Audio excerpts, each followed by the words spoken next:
આમ તમે જુઓ તો આપણને બધા અત્યારે શાસ્ત્રોમાં એવું કે કળિયુગ ચાલી રહ્યો છે, કળિયુગ ચાલી રહ્યો છે. વાત સાચી છે. અમુક છાપાઓ વાંચીએ તો આપણે રોજ એવું થાય કે કળિયુગ જ છે, કળિયુગ જ છે. પણ વિવેકથી અને સભાનતાપૂર્વક વાત કહું કે જો પ્રથમ યુગ હતું ને ત્યારે એવું હતું કે દેવતાઓ ઉપર રહેતા સ્વર્ગમાં અને આપણે દાનવો જેને કહેવાય એ બધા નીચે પૃથ્વી યુગમાં રહેતા હતા. બીજો યુગ એવો આવ્યો કે જેમાં એક જ યુગની અંદર દેવતાઓ અને દાનવો બંને રહે. ભગવાન શ્રી રામ અને રાવણ એક જ યુગમાં નીચે પૃથ્વી પર બંને રહે. ત્રીજો યુગ એવો આવ્યો કે જેમાં એક જ પરિવારની અંદર દેવતાઓ પણ રહે અને દાનવો પણ રહે. ધર્મરાજ યુધિષ્ઠિર અને દુર્યોધન એક જ પરિવારની અંદર તમે દેવતાઓ અને દાનવ બંનેને જોઈ શકો. હવે આપણો આવ્યો યુગ કળિયુગ. આ કળિયુગની અંદર એક જ પરિવાર, લોક અને એક શરીરમાં, એક જ શરીરની અંદર દેવતાઓ પણ રહે અને દાનવ રહે. હવે તમારો વિવેક, તમારો સંસ્કાર નક્કી કરે કે તમારી અંદરથી ભગવાન રામ પ્રગટે, તમારી અંદર રાવણ પ્રગટે. એ નક્કી કરશે. આ સમાજ જયારે ભેગો થાય ને ત્યારે તમને જમાડવા માટે, તમે કેમ છો એમ કહેવા માટે નહીં, તમારી અંદરનો એ વિવેક અને સંસ્કાર બચાવી રાખવા માટે, વધારી રાખવા માટે ક્યાંક આ બધા ભાઈઓએ આટલા દિવસો સુધી મહેનત કરી છે. કશું ન જો કઈ નહીં તો મારા સમાજનો જે વ્યક્તિ છે એની અંદર રામ તત્વ જળવાયેલું રહે, એ પ્રગટતું રહે, એ ઉજવાતું રહે, એની માટે. અને એ મને બહુ જ આનંદ છે કે આ ભાઈઓએ એટલું સ્વીકારી લીધું કે એટલો ભાઈઓને બચાવી લેવાથી કઈ નહીં થાય, એટલા બહેનોને બચાવી લેવાથી કઈ નહીં થાય. અમારે રણમાં કહ્યું છે કે મને જયારે સ્ટેજ ઉપર એટલે બધા જ એવું કે બહેનોને બહુ કે છો, બહેનોને બહુ કે છે. અને પહેલું પણ શું કે ખબર, બહેનોની ફેશન વિશે કે છે. એટલે હું વિવેકથી કહું કે ભાઈઓના વ્યસન વિશે મારે કઈ નહીં કહેવાનું. જો ફેશન તમને નડતી હોય તો વ્યસન પણ એટલું જ નડવું જોઈએ. બંને સાથે સાથે કરો ને. તમે એવું વિચારો કે જમણી આંખ જ હારી કરે રાખો, ડાબી આંખમાં ભલે મોતિયો એનો વાંધો નહીં, એનો મેં ફોડી લેશો તેમ નહીં થાય. એ સમાજ વિકલાંગ છે કે જે સમાજ એક જ ભાગને સમૃદ્ધ કરે, એક જ ભાગને પોષણ આપે, એક જ ભાગને સારો કરે અને એક જ ભાગને સુધારે રાખે. સંસ્કૃતિનો સમગ્ર બોજ તમે સ્ત્રીના ખભા ઉપર રાખી દો તો એમ ન ચાલે. સંસ્કૃતિનું નિર્માણ ચોક્કસ સ્ત્રીના ગર્ભમાંથી થાય છે, સ્ત્રીના માનસમાંથી થાય છે. પણ ઘરની બહાર, ઉમરાની બહાર જયારે એ જાય છે ત્યારે પુરુષ પણ એનું વહન કરે છે. એટલે બંનેની ભાગીદારી અને સાझेदारी હોય તો આ વસ્તુ આખી કરે. આખી વાત આપણી વચ્ચે છે. આખો આ સમાજ ભેગો થાય ત્યારે એક સમાજના મોભી ઉપર સૌથી વધુ જવાબદારી હોય. તમે જુઓ, મોટો માણસ ભૂલ કરે ને તો એની ભૂલ એ મોટી, નાનો માણસ ભૂલ કરે તો એની ભૂલ નાની. ધારો કે અહીંયા અત્યારે મારી સ્કૂટર કે મારી ગાડી ભૂલી પડે ને તો ગલી બદલાય. પણ તમે વિચાર કરો કે આખું પ્લેન ભૂલું પડે તો આખો દેશ બદલાઈ જાય. બહુ અઘરું પડી જાય ને. એને એ ભૂલને તમારે પાછી વળતા બહુ અઘરું પડે.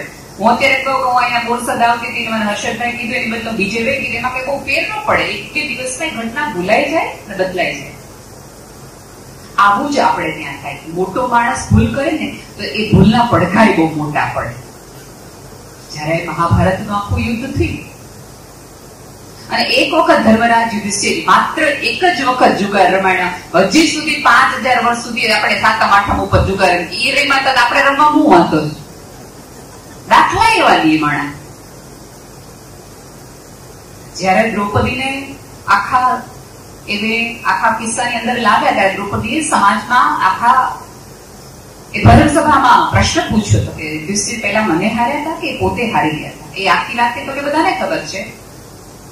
અને ત્યારે વિશ્વ કશું જ બોલ્યા નહોતા. કારણ કે ખોટા માણસના તમે રોટલા ખાધા હોય તો તમે બોલી ન શકો. એટલે તમારા ઘર પેટમાં કોનું અન્ન જાય છે એ તમને રોકે તમારી અંદરના સંસ્કાર બહાર લાવતા. પણ એ વખતે આખી રાજ્યસભામાં કૌરવોની અંદર દુર્યોધનનો એક ભાઈ વિકર્ણ હતો. વિકર્ણે કીધું કે દ્રૌપદી જે કહી રહ્યા છે સાચું છે. ત્યારે દુર્યોધને વિકર્ણનો હાથ પકડીને કીધું કે ભીષ્મ જેવો ભીષ્મ ન બોલતા હોય તો તારે બોલવાની ક્યાં જરૂર છે? તમે જો આજે પણ આપણે આવડા મોટા માણા ન બોલતા હોય તો આપણે ક્યાં બોલીને ફાયદો છે? આવડા મોટા માણા અપ્રમાણિક કરે તો આપણું નાનું કરવામાં શું વાંધો છે? આવડા મોટા મોટા માણસો છે એ કરપ્શન કરે તો આપણે કરવામાં શું વાંધો છે? એક માણસે ભૂલ કરી, એક મોટા માણસે ભૂલ કરી અને આજે પણ 5000 વર્ષ સુધી સભ્યતા એના જ નામે બધું હલાવે છે. આ સમાજના મોટા લોકો છે ને, તમે જો સમાજના લગભગ મોટા લોકો છે ને સફેદ કપડા પહેરે, એમને કલર નથી, એવું તો છે ને. હું તો બહુ જ આનંદથી કહું કે ભાઈઓના બહુ જીવન આમ બહુ સાદા બિચારા. ભાઈઓના જીવનમાં રંગ કેટલા, સફેદ, બ્લુ, સ્કાય બ્લુ, બ્લેક, આટલા 3-4 રંગો. આ તો ભલું થાજો મોદી સાહેબ નું થતું કે તમે થોડા કલર પહેરતા કર્યા, કે એમણે કીધું 50-60 વર્ષે હું આટલા રંગીન કપડા પહેરતો, તમે શું કામ અત્યારથી થોડા પહેરે?